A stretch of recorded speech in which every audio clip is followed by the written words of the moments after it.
Good day. Welcome once again to the next lecture in Geotechnics 254. And today we will be looking at permeability and testing.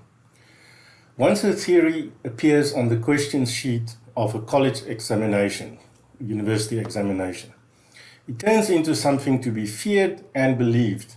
And many of the engineers who were benefited by college university education apply the theories without even suspecting the very narrow limits of their validity. This was said by Terzaghi, very well-known soil scientist. His rules and formulas are still applied today. And what he's trying to say here is, believe what you read in the handbooks, but remember, many of these things apply only in certain narrow limits. So you cannot apply all the theory to everything. So this is just a warning to look out at what assumptions are made when certain formulas are used. So, permeability and testing. So just another short recap quickly. And remember, I said it's a good thing or a good idea to make yourself a list of all these definitions. Most of the formulas will be given on the formula sheet during the exam and test times, but you need to know these definitions. And there will be U's and Q's and P's and gammas and V, and there are so many that you can easily get confused.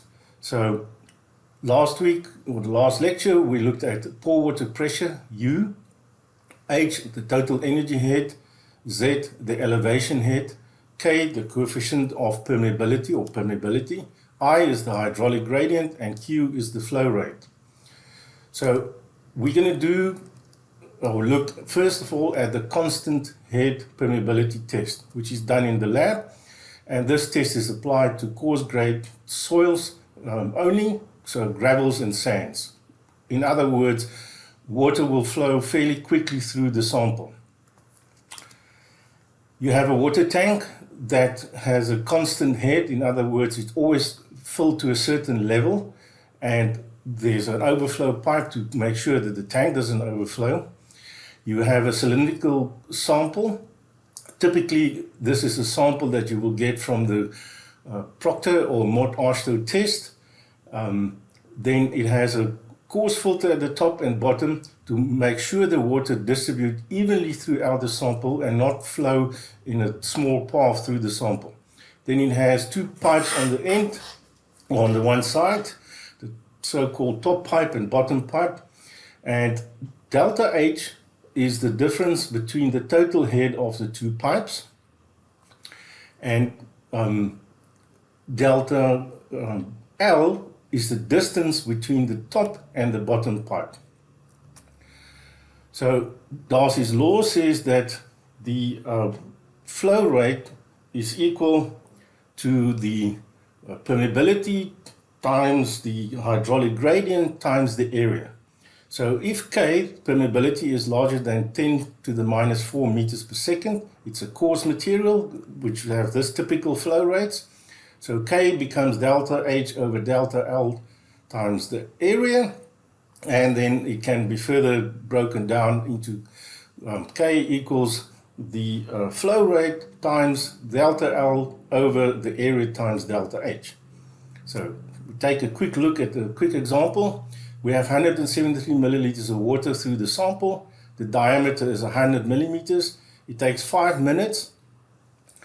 Delta H goes from 0 to 0.6 liters per minute, and delta L is the 0.2 meter. What is K?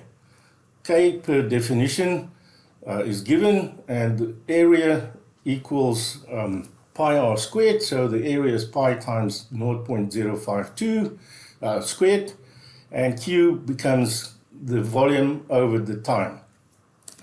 So again, just looking at it, sorry, I made a mistake in the previous slide.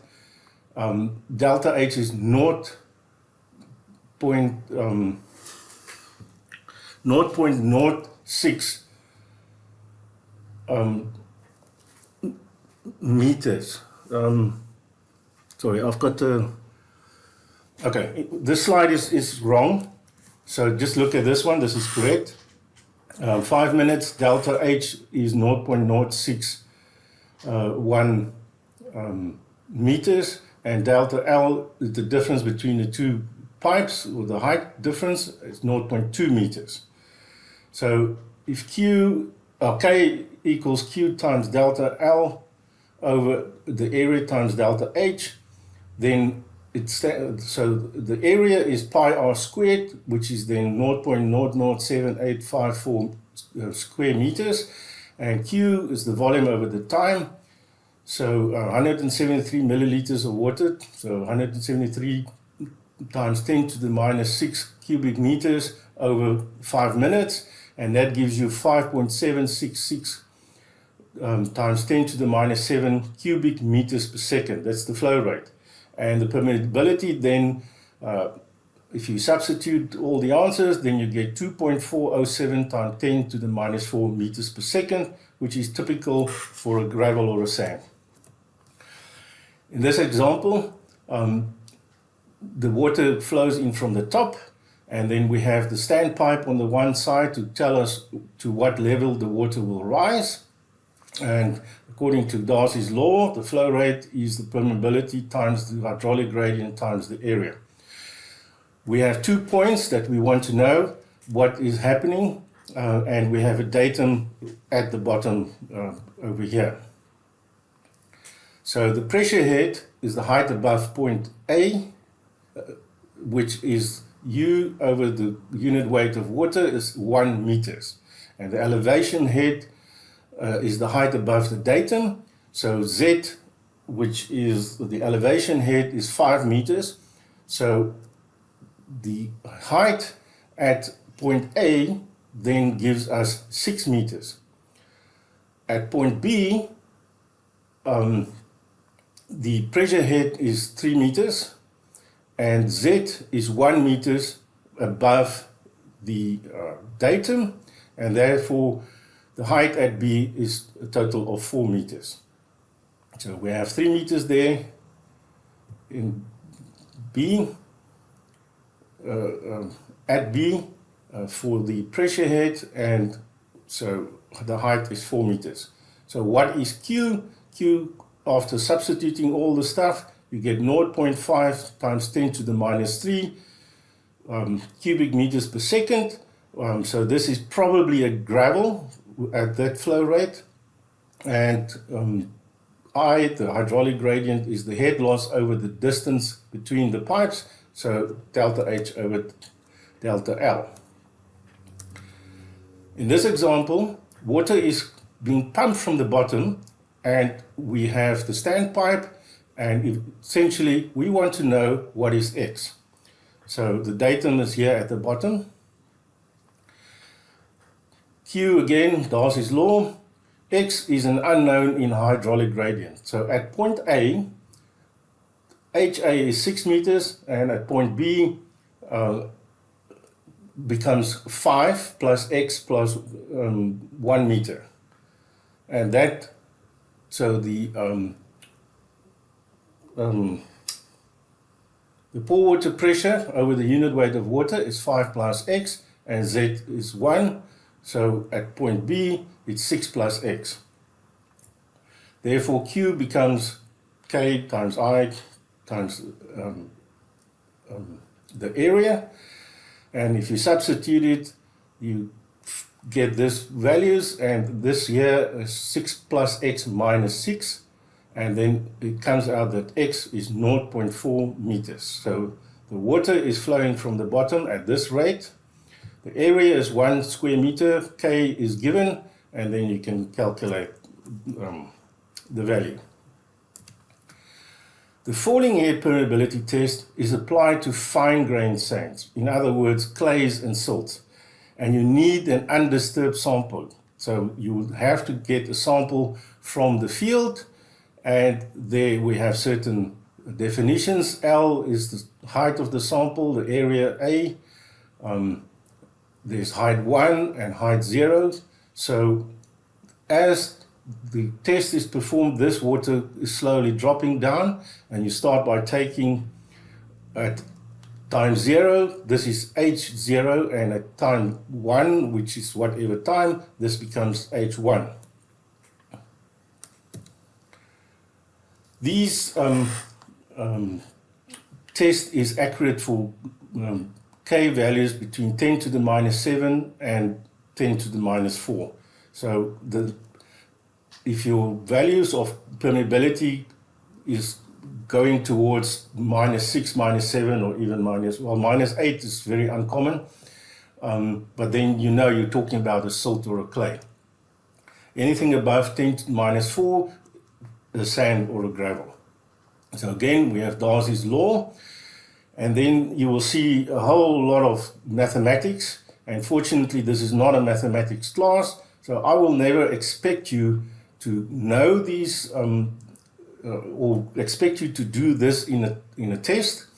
You can go through it yourself.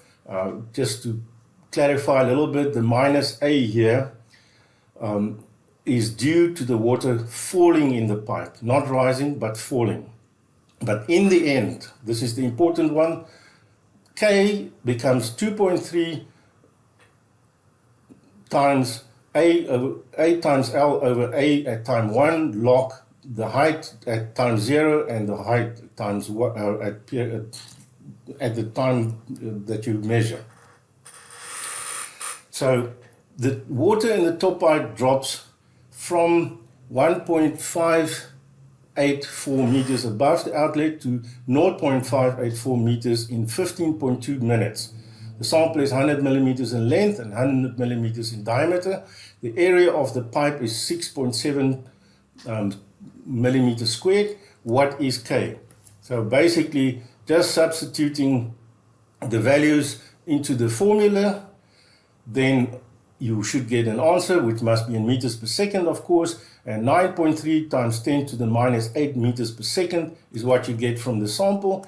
And as I said, 10.8 is slightly uncommon. It becomes almost impermeable. So this is definitely a clay that you're looking at here. Then there's something called the Rowe cell, and this is what it looks like. It's used in the field. So you have in situ testing. So the advantage of testing with the Rowe cell is that you can do the permeability test in the vertical or horizontal dimension. Sometimes it does flow, or the permeability is different in horizontal and vertical. For instance, if you are dealing with a layered material. The advantage of the Rowe test, which is done in the field, the soil structure is preserved and the test results won't be influenced by any disturbance. It also represents a large volume of soil, so anisotropy is eliminated. The disadvantage is this test is very expensive and only used on high capital projects. Then we have an example of an in situ pump test, which is unconfined flow. You have a borehole from which you pump water, and the water, as you pump it, this is very typical of what you get, the so-called cone of depression around the borehole. And then you have two boreholes, both sides, or it doesn't matter, but at the radius 1 and the radius 2. And as you pump the water from the borehole, then this water level starts falling, and the same with this one, and you can measure that. So H1 is the water level for the first borehole, and H2 is the water level for the second borehole, and typically you would want to know or determine H at a certain radius away from the borehole. So it consists of a well from which or into which water is pumped. It's typically pumped out, and the pumping causes hydraulic gradient with a resultant flow of water through the soil.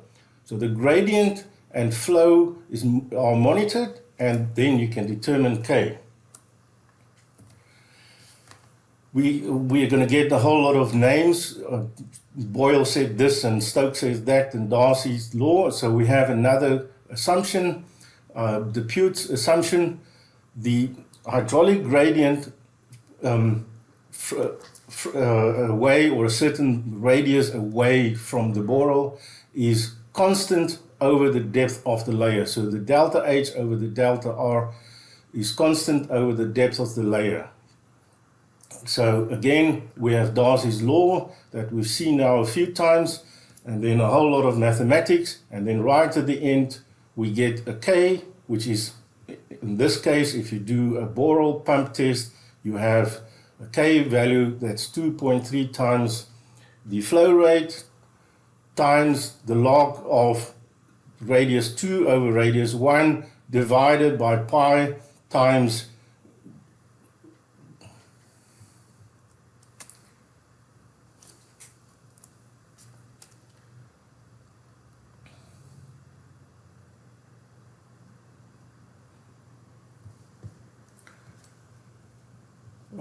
something went wrong there a little bit.